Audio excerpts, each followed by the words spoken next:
আসসালামু আলাইকুম everyone, welcome back to my channel delicious cooking by Tahira. আমার আজকের রেসিপি বুটের ডাল দিয়ে গরুর মাংস। রান্নার সেরা স্বাদে রান্নার টিপস সহ শেয়ার করব। যারা নতুন রাঁধুনি এবং ব্যাচেলর তাদের জন্য অনেকটাই হেল্পফুল হবে। তো চলুন রেসিপিটি দেখে নিচ্ছি শুরু থেকে শেষ পর্যন্ত। রান্না করার জন্য প্রথমে চুলায় একটা পাত্র বসিয়ে ব্যবহার করছি 1/3 কাপ পরিমাণ সয়াবিন তেল। এরপর ব্যবহার করব কিছু গোটা গরম মশলা, 2টি দারচিনি, 4টি এলাচ, 4টি লবঙ্গ, 6টি গোলমরিচ এবং 2টি তেজপাতা। 1 কাপ পরিমাণ পেঁয়াজ কুচি ব্যবহার করছি। পেঁয়াজ কুচি দিয়ে এটাকে ততক্ষণ রান্না করব যতক্ষণ না পর্যন্ত পেঁয়াজের কাঁচা গন্ধ দূর হয়ে যায় এবং মশলা থেকে খুব সুন্দর একটা ফ্লেভার আসে।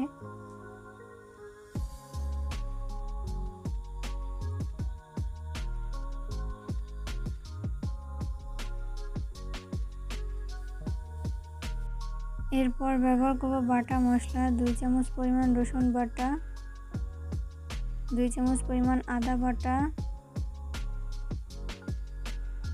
1.5 চামচ পরিমাণ জিরা বাটা। এবার 1 মিনিটের মতো রান্না করে নিব।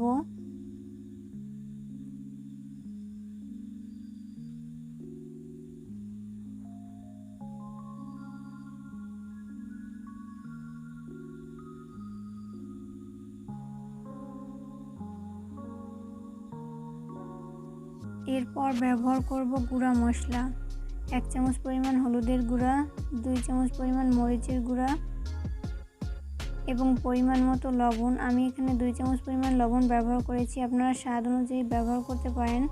এরপর ভালো মতো নেড়েচেড়ে মিশিয়ে নিব।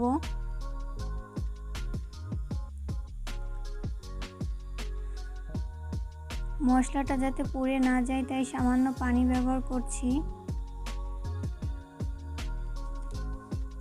এবার সমস্ত মশলাটাকে খুব ভালো মতো কষিয়ে নিতে হবে।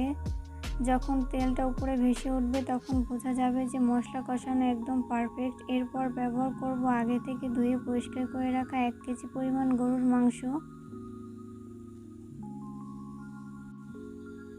মাংস দিয়ে এই মশলার সাথে ভালো মতো নেড়েচেড়ে মিশিয়ে নিচ্ছি।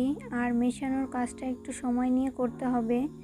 মাংস যত ভালো কষানো হবে মাংসের টেস্ট ততটাই বাড়বে।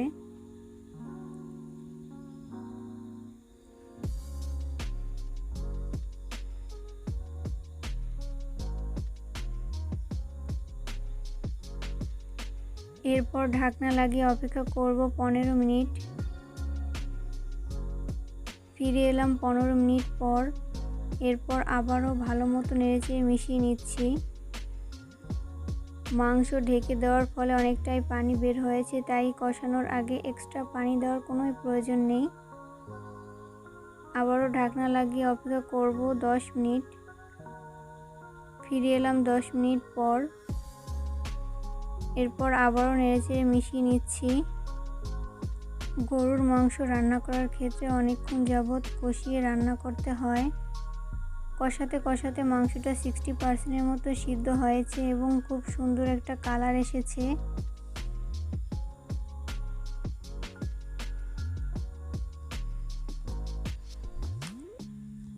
এরপর ব্যবহার করব 1 কাপ পরিমাণ ছোলার ডাল। আমি ডালটিকে 4 ঘন্টার মতো পানিতে ভিজিয়ে ধুয়ে একদম ক্লিন করে নিয়েছি।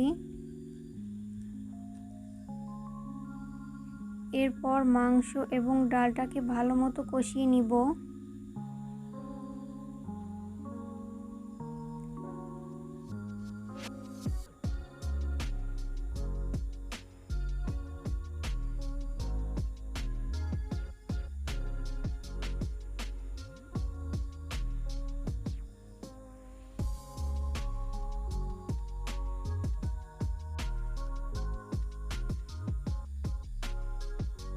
কষানো হয়ে গেছে। এবার সিদ্ধ করার জন্য ফুটন্ত গরম পানি ব্যবহার করব। আমি এখানে 1.5 কাপের মতো পানি ব্যবহার করেছি, আপনারা পরিমাণ অনুযায়ী ব্যবহার করতে পারেন। এরপর নেড়েচেড়ে মিশিয়ে নিচ্ছি। এরপর ঢাকনা লাগিয়ে অপেক্ষা করব 25 মিনিট। এই পর্যায়ে চুলার আঁচ বাড়িয়ে দিতে হবে। ফিরে এলাম 25 মিনিট পর। মাংস সিদ্ধ হয়ে গেছে। এবার ভালো মতো নেড়েচেড়ে মিশিয়ে ঝোলটাকে শুকিয়ে নিব।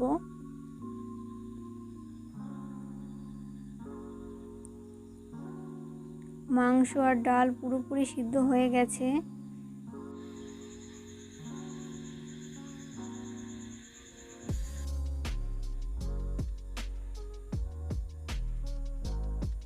এই পর্যায়ে ব্যবহার করব 1 চামচ পরিমাণ জিরা গুঁড়ো, দিয়ে ভালো মতো মিশিয়ে নিব।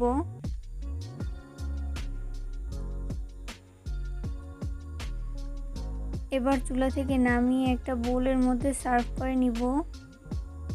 চেষ্টা করেছি রেসিপিটি সহজভাবে শেয়ার করতে, আশা করছি ভালো লাগবে। আর এই রেসিপিটি আপনারা পোলাও, ভাত কিংবা রুটি পরোটার সাথে পরিবেশন করতে পারেন।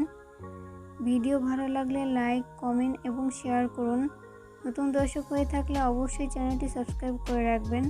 পরবর্তী ভিডিও দেখার আমন্ত্রণ জানিয়ে আজকের মতো এখানেই বিদায় নিচ্ছি। সবাই অনেক বেশি ভালো থাকবেন। আল্লাহ হাফেজ।